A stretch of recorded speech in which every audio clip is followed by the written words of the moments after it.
Hi friends, നമ്മൾ പോകുന്നത് ഗുണ്ടൽപേട്ടാണ്. ഗുണ്ടൽപേട്ട് സൂര്യകാന്തി പൂക്കളും മുന്തിരിത്തോട്ടവും ഒക്കെ കാണാൻ വേണ്ടി പോകുന്നതാണ്.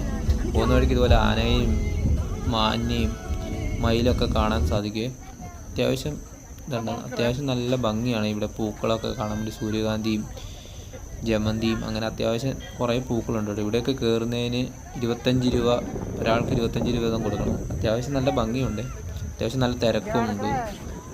പിന്നെ ഞങ്ങൾ പോയത് മുന്തിരിത്തോട്ടം കാണാൻ വേണ്ടിയായിരുന്നു. അത്യാവശ്യം നല്ല മുന്തിരിത്തോട്ടത്തിന് നല്ല തിരക്കാണ്. ഇവിടെ ഒരാൾക്ക് 25 രൂപ, 35 രൂപ മറ്റേ കൊടുക്കണമായിരുന്നു ഇവിടെ ഒരാൾക്ക്. അത്യാവശ്യം നല്ല തിരക്കാണ്. നമ്മുടെ കേരളത്തിൽ പ്രിയദർശിനിയൊക്കെ വന്ന പിന്നെ അത്യാവശ്യം ബത്തേരിയിൽ നിന്നൊക്കെ അത്യാവശ്യം നല്ല ബസ് തിരക്കാണ്. ഫ്രീ ആയി വരുന്നതുകൊണ്ട് തന്നെ അത്യാവശ്യം നല്ല തിരക്കും കാര്യങ്ങളും ഉണ്ട്. അതുകൊണ്ട് ഇപ്പോൾ ആൾക്കാരും കൂടുതൽ. ഇപ്പോൾ ഇവിടെ ഫുൾ മലയാളീസ് തന്നെയാണ്. നമ്മൾ വലിയ ദൂരമൊന്നുമില്ല. ബത്തേരിയിൽ നിന്നാണെങ്കിൽ 1 മണിക്കൂർ 1.5 മണിക്കൂറിൻ്റെ അടുത്ത് ഇത്രയും ദൂരമുള്ളൂ.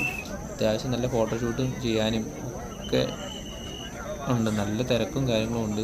ഇത് മൊത്തം മുന്തിരിത്തോട്ടം കാണാൻ വന്ന ആൾക്കാരാണ്. എന്തോരം ആൾക്കാരെന്നറിയും.